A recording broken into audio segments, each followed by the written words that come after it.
Hi, my name's John Mertens. Hopefully you've seen some of our previous shows. Today, I'm going to answer the questions that were asked in the U.S. Senate debates that were televised on March 1st and March 2nd.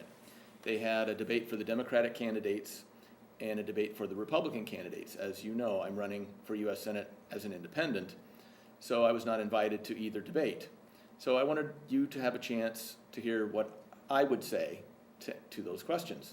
I'm pleased to say that I have my friend Mike Teleska here, who is the state agent of the Independent Party, which is now a statewide party. And they'll be running candidates for statewide office this year. Hopefully, I will receive the nomination for U.S. Senate from the Independent Party. I'm already on the ballot, but I'd also like to be on the ballot for the Independent Party. We won't spend too much time on that today. Mike is also the chairman of the Waterbury Town Committee of the Independent Party. Yes. And he's been nice enough to volunteer to ask me the questions. Oh, thanks, John. Thanks for having me here, and I do appreciate it. And, before I get into the questions, because people might still be a little curious about your background, so could you please tell people what you do for a living and what your background is, what qualifies you to be running for U.S. Senate? Well, I'll try not to spend too much time on that. I'm a professor of engineering at Trinity College. I've been there for 20 years. I teach also some public policy and environmental classes. I'm very passionate about the need for quantitative, nonpartisan problem solving in government, something I think we haven't had for my entire life. And I'll talk about it more in my closing statement. Okay, that's good, John. I think that introduces it. Well, let's get right to the questions. Now, I watched those two debates, and the questions were asked in three areas: the economy, healthcare, and foreign policy. Very similar questions were asked in both debates.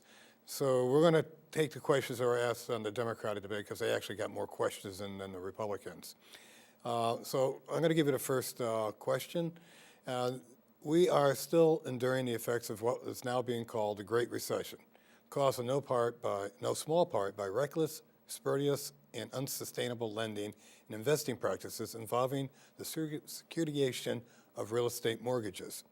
This fiasco may cost the taxpayer as much as $7.5 trillion, about twice the cost of World War II. Yet after 18 months and massive taxpayer bailouts, Congress has done almost nothing to reform or re-regulate the financial industry. Do you believe more regulation of Wall Street is necessary? And if so, what form should it take so that the financial industry will again serve the country rather than prey on it? That's an excellent question. I thought it was a very good question when I watched the debate also. The short answer is yes, absolutely. We need much more regulation of the banking industry. We need to go farther than the bill that was recently proposed by Senator Dodd. He unveiled its most recent form last week. And the big problem is that we were brought to the brink of financial disaster because we have these too big to fail financial institutions. And even if his bill passes, all of the elements that existed prior to the big disaster will still exist. So his bill doesn't go far enough. It does some good things, but what I would suggest that we need to do is reinstate the Glass-Steagall Act, which separates the commercial and investment elements of banks, and do a better job of enforcing antitrust legislation, which I'll talk about later.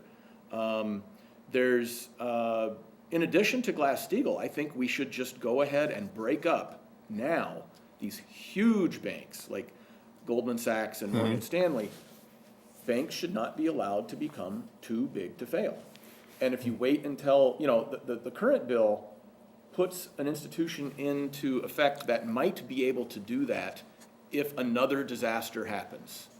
And I don't think we should wait until it happens again. I think we should do it now. They are so big, we could break them up into, say, 5 very large banks, and then protect us, the voters and the taxpayers, from this humongous disaster, $7.5 trillion. I hope people remember this and continue to put the pressure on legislators. I'd like to talk about some other very important regulations. One of the things we could do to rein in these giant corporations is we need to push hard for a constitutional amendment that puts an end to the Supreme Court ruling that recently said that corporations are free to spend as much money as they want on Right. political advertising, and declare once and for all that corporations do not have the constitutional rights of human beings. And that will help a lot. There's some smaller pieces of legislation that we could get through immediately. One is there's a loophole in the tax code that allows hedge fund managers to declare their income as capital gains income, even though their income is strictly commission income. That's costing us $6 billion a year in lost income tax revenue. And that's pure corruption, in my opinion, that they were able to get that hole into the tax code.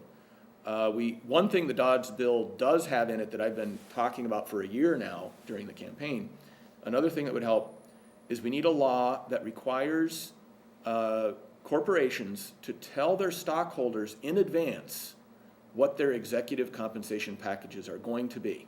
And then the stockholders would have the right to vote on a recommendation vote whether they approve of it or not.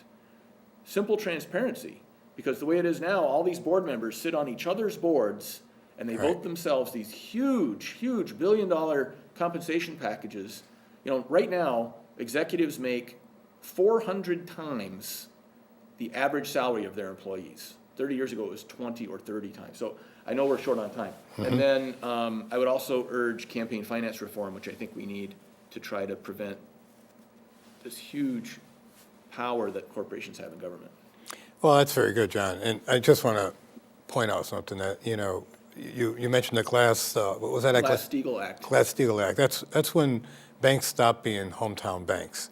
And they got out of the mortgage business and started putting the money in everything else. And they stopped just investing in local. Speculating and gambling with these trillions of dollars of our money. That's right. That's right. And that's when that started the country on the road to ruins. That's right. So I'm glad you brought it up. Let's move on, because I know you're going to run out of time. Yep.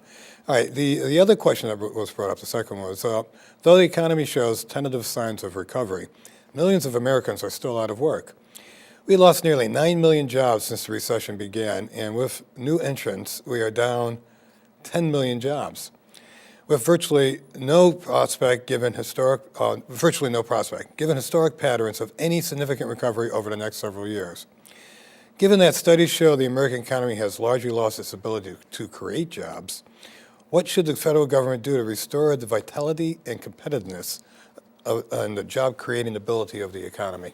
The key part of that question is, given that our economy has largely lost the ability to create jobs.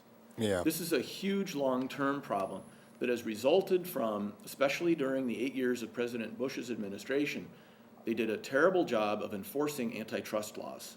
And our economy has changed from being the most vital, productive economy by far in the world because of innovation and entrepreneurship into an economy of giant corporations.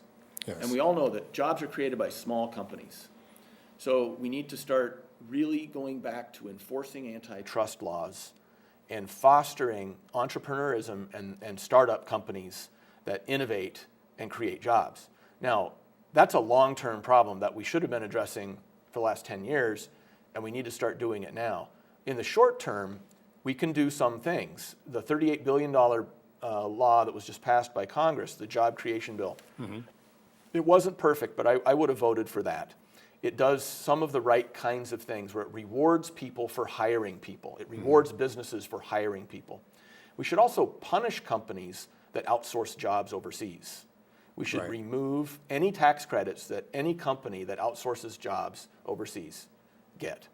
Another mistake that was made, the stimulus package, we have $2 trillion of deferred maintenance in infrastructure in the United States. I mean, it's a huge problem. I've been worried about this for years, long before the economic crisis. $2 trillion of infrastructure deferred maintenance. The $787 billion stimulus package only included $50 billion of core infrastructure work. That creates jobs. It should have been 50% of that should have been core infrastructure, because we need to do it anyway. It would be killing two birds with one stone. A lot of that money hasn't been spent yet. I would push really hard for some of that stimulus money, a lot more of that stimulus money, to go into infrastructure repairs and construction. Not just roads and bridges, which we need, but the electrical power grid, We need an electrical power grid czar to oversee a lot of work that we need there. Energy, things like that.